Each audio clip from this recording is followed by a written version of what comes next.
Hi, my name is Amy Weber, and I am one of the co founders of Speak, Learn, and Play in Brooklyn, New York. Today's webinar is how to hear what your child is really saying, becoming a better listener as a parent. I am so glad you are here. Thank you very much. Whether you are the parent of a toddler, a teen, or somewhere in between, the way we listen to our kids can shape their emotional well being, their self esteem, and even their future relationships. In the next 10 ish minutes, we'll explore the difference between hearing and listening, learning reflective listening techniques, talking about how to create a space for open communication, and discovering how your listening builds trust and emotional security. So, we're going to start with a fundamental distinction: hearing versus listening.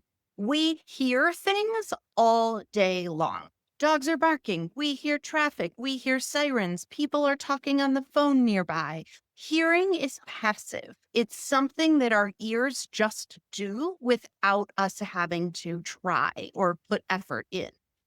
Listening, though, is active. It means you're paying attention, not just to the words that somebody is using, but to their tone, their body language, their emotions.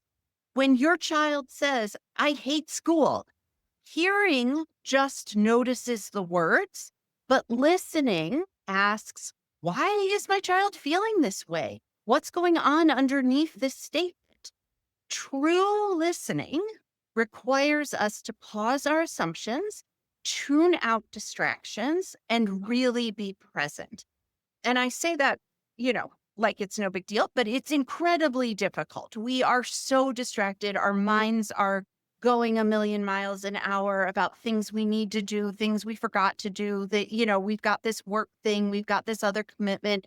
It is really hard, not just for us with our kids, but also our partners, also our friends. It is hard to really listen, pausing all assumptions, pausing all judgment, and really be present with the person that's in front of us.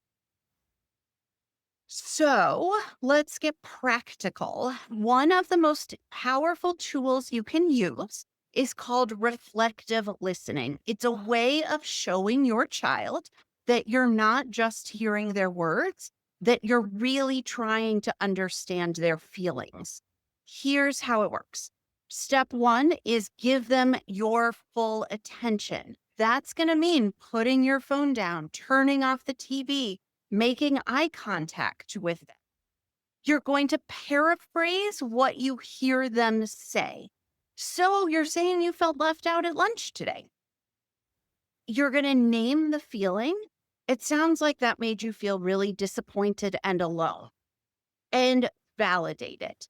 That makes sense. I'd feel the same way if I was in your shoes. Or if you have felt that way, and many things that your child is going to bring to you are going to be things that you have felt in your lifetime, you can say, I've felt that way too. That's a normal way of feeling when something like that happens. These simple steps do two really big things. They show your child that you get them or you're trying to get them, and they help your child understand themselves. You are helping break down this happened, this was the emotion, and that's a normal way to feel. That in and of itself is giving your child those words to use for themselves later. Reflective listening does not mean that you agree with everything your child says. It means you're just creating space for them to be heard and understood. So, this is not the time to, if your kid says, so and so hurt my feelings today because they made a weird face at me, this is not the time to correct them or to say, did they really make that face? Or to say that they're wrong or anything like that. This is really the time to lean in. That must have felt really awful. I'm so sorry that happened to you.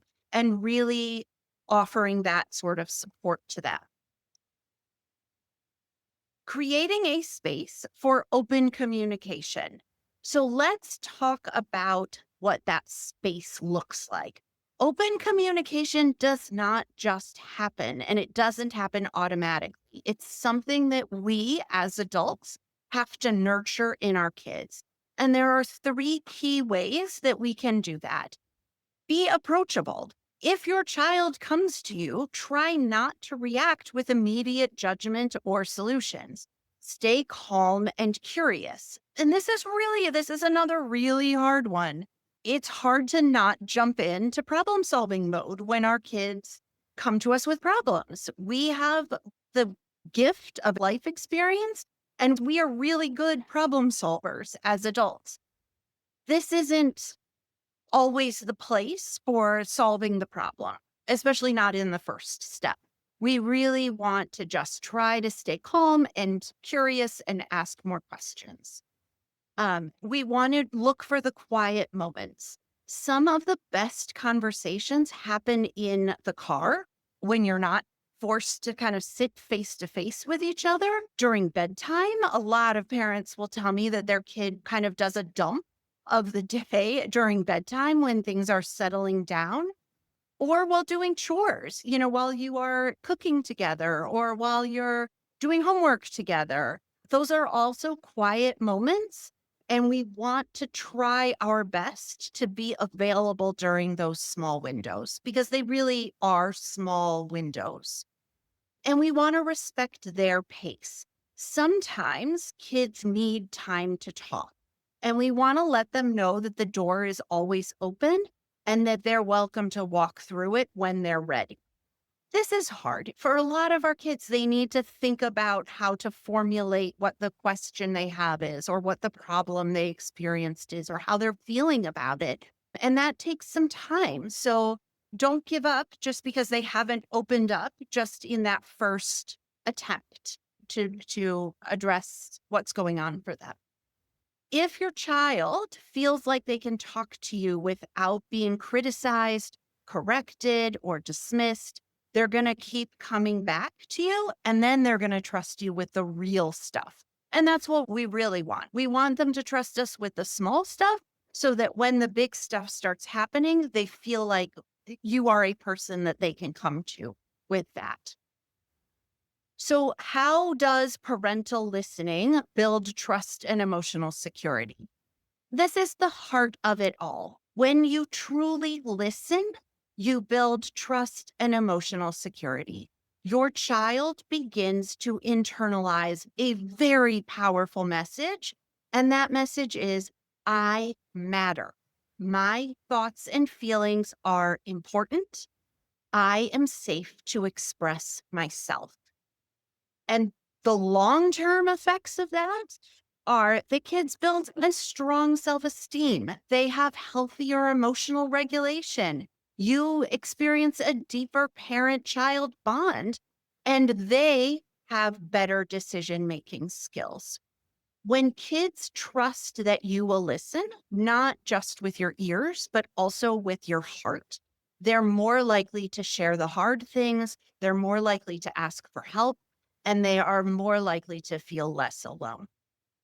So let's recap. Listening is different than hearing.